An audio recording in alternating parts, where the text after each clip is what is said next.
Hello friends, I am Prince Kumar and today I am discussing about realistic approach and realism theory.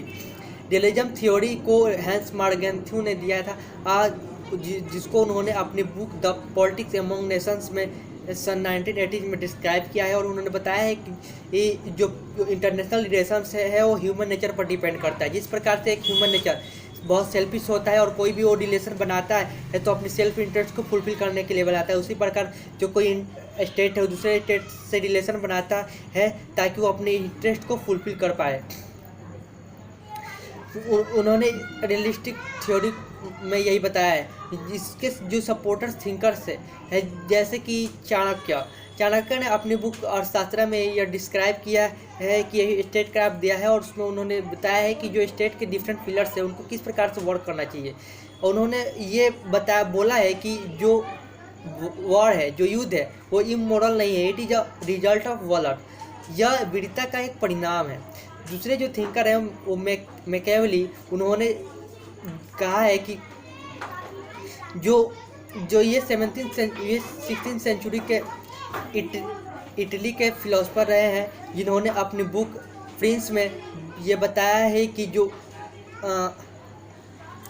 Human है वो power struggle करता है power के लिए ताकि वो वेल्थ और ब्रेड कलेक्ट कर पाए, एक्वायर कर पाए, क्योंकि इसके बिना वो जो है वो सर्वाइव नहीं कर सकता। इसी प्रकार एक स्टेट अपने सेल्फ इंटरेस्ट को पूरा करने के लिए किसी से रिलेशंस को मेड करता है।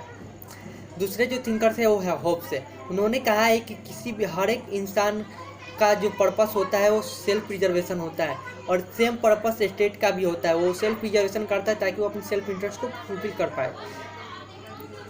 जो चौथे थिंकर्स है वो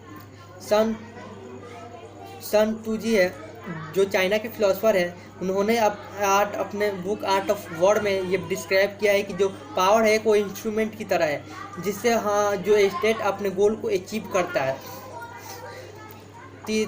चौथे जो इसके बाद जो थिंकर आते हैं वो हैं हमारे थ्यूसिडाइड्स, जो कि एक ग्रीक फिलोसफर हैं और उन्होंने कहा है कि जो ये रियलिज्म है, it is a image of conflict and को रिलेशंस। जो 17th सेंचुरी के एक फिलोसफर हुए थॉमस होब्स, उन्होंने ये डिस्क्राइब किया है कि कोई भी स्टेट तब पावरफुल कहलाता है जब वो सोवर्निटी को प्रमोट करता है इंडिविजुअल ह्यूमंस के बीच और साथ ही ऑल ग्रुप ऑफ पीपल्स के बीच, और साथ ही वो दूसरे लोगों की ह्यूमन राइट्स को भी प्रोटेक्ट करता है। इसी के लिए इंटरनेशनल रिलेशंस डिफरेंट स्टेट्स के बीच को रिलेशंस को मेंटेन करने के लिए, पीस को मेंटेन करने के लिए 24 अक्टूबर 1945 को यूएन ऑर्गेनाइजेशंस को बनाया गया। हमारे जो 20th सेंचुरी के फिलोसफर हैं वो है E.H. कार्ड। उन्होंने अपने 20 ईयर्स ऑफ क्राइसिस में ये बताया, उन्होंने रियलिस्ट अप्रोच को प्रमोट किया है और उन्होंने आइडियोलॉजिकल अप्रोच है उसको डिसप्रमोट किया है। उन्होंने कहा है कि जो आइडियोलॉजी है और जो आइडियलिज्म है और जो यूटोपियन फिलॉसफी है वो प्रैक्टिकल नहीं है। उन्होंने बताया है कि एवरी स्टेट जो है वो अपने पावर गेन करती है ताकि वो अपने सेल्फ इंटरेस्ट को पूरा कर पाए। वो जिस प्रकार से एक ह्यूमन होता है वो सेल्फ इंटरेस्ट को पूरा करने के लिए सेल्फ सेंटर्ड होता है, उसी प्रकार एक नेशन खुद को सेल्फ सेंटर्ड में रखकर अपने इंटरेस्ट को फुलफिल करने के लिए अपने रिलेशंस को मेड करती है। उन्होंने बताया है कि जो एवरी स्टेट है वो सेल्फ डिटर्मिनेशन और उनमें जो बैलेंस ऑफ पावर होता है, जैसे कि यूएसए और कोई भी स्टेट अगर साइंटिफिकली अगर चाहता है कि खुद को स्ट्रांग बनाना, खुद को पावरफुल बनाना, तो ऐसे देशों से संबंध बनाता है जो पहले ही साइंटिफिक रिसर्च में बहुत ही महारत हासिल कर लिए हैं। इस अपने वो इंटरेस्ट के बिहाफ पर दूसरों से रिलेशंस को मेड करता है। अब हम बात करते हैं हांस जे मार्गेंथ्यू के 6 प्रिंसिपल के बारे में। पहला जो प्रिंसिपल है वो ह्यूमन नेचर। उन्होंने इस प्रिंसिपल में ये डिस्क्राइब किया है कि जो ह्यूमन है वो बहुत सेल्फिश होता है। ह्यूमन का जो नेचर है वो बहुत सेल्फिश होता है और कोई भी रिलेशन किसी से बनाता है तो अपने सेल्फ इंटरेस्ट को पूरा करने के लिए बनाता है। और सेम ये अप्लाई होता है स्टेट पे, वो भी अपने जो सेल्फ इंटरेस्ट को फुलफिल करने के लिए कोई भी किसी से भी रिलेशन बनाता है। दूसरा जो है वो नेशनल इंटरेस्ट। जो कोई भी देश वो स्ट्रगल करता है पावर के लिए ताकि वो अपने नेशनल सिक्योरिटी को मेंटेन कर पाए और वो अपने नेशनल इंटरेस्ट को फुलफिल कर पाए, क्योंकि विदाउट पावर वो they can not be fulfil there national interest and they can not maintain their national security. तीसरा जो इनका प्रिंसिपल है वो है नेचर ऑफ स्टेट। उन्होंने इसमें इस प्रिंसिपल के अकॉर्डिंग उन्होंने ये मेंशन किया है कि हर एक स्टेट का डिफरेंट नेचर होता है वो, और वो टाइम टू टाइम बदलता रहता है। किसी भी जो स्टेट है वो उसका कोई फिक्स एनिमी नहीं होता और ना ही कोई फिक्स फ्रेंड होता है।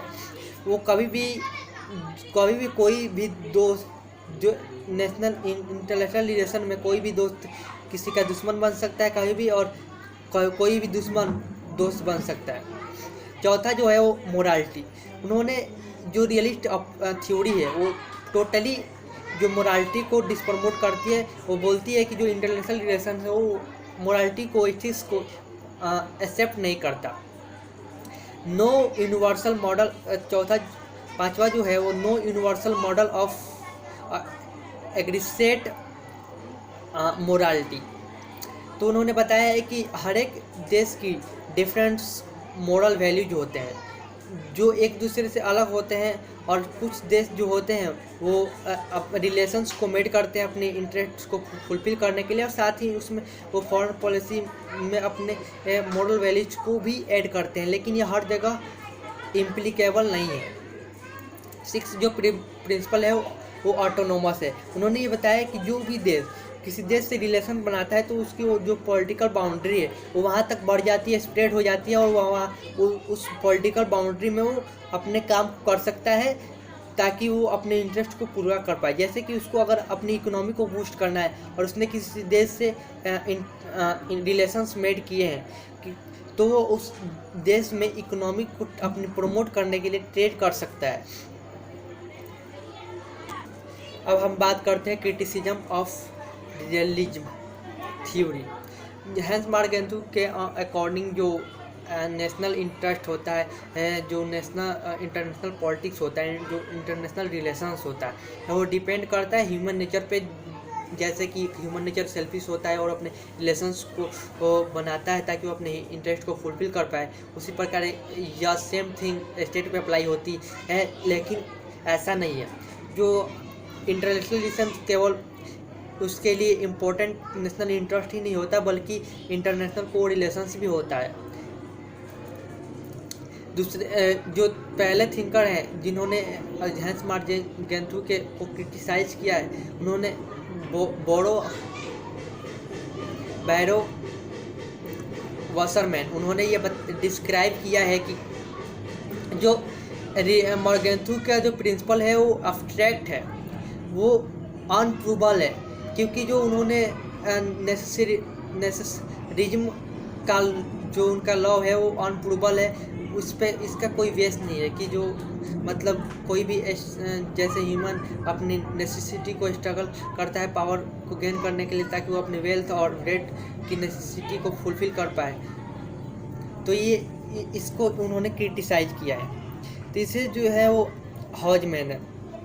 उन्होंने ये बताया है कि जो हैंस मार्गेंथू का जो प्रिंसिपल है वो पावर मैनेजमेंट और पावर मोनिज्म पर फोर्स करता है। वो बताता है कि जो वो पावर है वो रिसोर्सेबल, और जो पावर है वो रिसोर्सेबल है और प्रूवेबल है। मतलब कि जो अगर पावर हम गेन करते हैं ताकि हम अपने पावर एक सोर्स है, एक इंस्ट्रूमेंट है जिसके बिहाफ पे हम अपने जो स्टेट है वो अपने गोल को अचीव करता है, और उसके लिए अगर उसको किसी देश से वॉर भी करना पड़े तो इसके लिए भी वो पीछे नहीं हटता। जो दूसरे थिंकर है रॉबर्ट टक्कर और केन्थ वर्थ, उन्होंने इसको क्रिटिसाइज किया है कि जो मर्गेंथू के जो थ्योरी है, जो मर्गेंथुस के प्रिंसिपल्स हैं, वो मोरालिटी को प्रमोट नहीं करते, उनमें कोई भी मोरल वैल्यू को प्रमोट वो नहीं करते। उनका मानना है कि जो इंटरनेशनल रिलेशंस है उसमें वो मोरालिटी को प्रमोट ही नहीं करता। इसका उन्होंने क्रिटिसाइज किया है। और उन्होंने साथ ही में ये बताया कि जो उनकी जो प्रिंसिपल्स है वो रियलिस्टिक नहीं है, वो एक आइडियलिस्टिक अप्रोच है।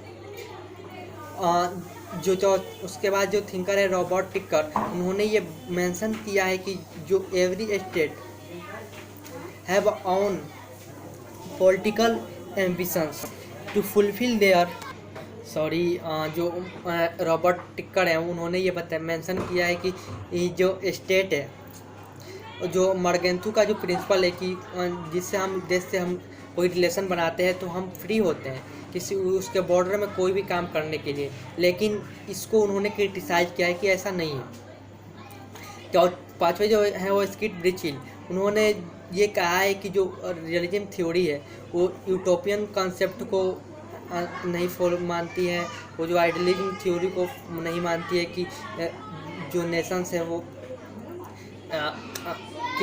जो नेशंस हैं वो कोरिलेशंस पे बिलीव करती है। उनका मानना है कि वो स्ट्रगल करती है पावर के लिए ताकि वो सेल्फ इंटरेस्ट को फुलफिल कर पाए, लेकिन जो सेकेंड वर्ल्ड वॉर में जो देतांत का पीरियड था वो इसको बिल्कुल ही इसमें यह जो थ्योरी रियलिस्टिक थ्योरी वो फेल हो जाती है। अब हम बात करते हैं इसके कंक्लूजन को, तो जो international relation study of international relations पे जो रियलिज्म का अप्रोच है वो फोर्स करता है और नेशनल इंटरेस्ट और नेशनल सिक्योरिटी पे कि जो हर स्टेट है वो अपने नेशनल इंटरेस्ट को फुलफिल करने के लिए कोई भी रिलेशंस को मेड करता है, और साथ ही वो मोरल वैल्यूज, ह्यूमन वैल्यूज और मोरालिटी को डिसप्रमोट करते हैं, डिसएग्री करते हैं कि इंटरनेशनल रिलेशंस इन सब पे जोर नहीं देता। That's all, thanks for listening carefully.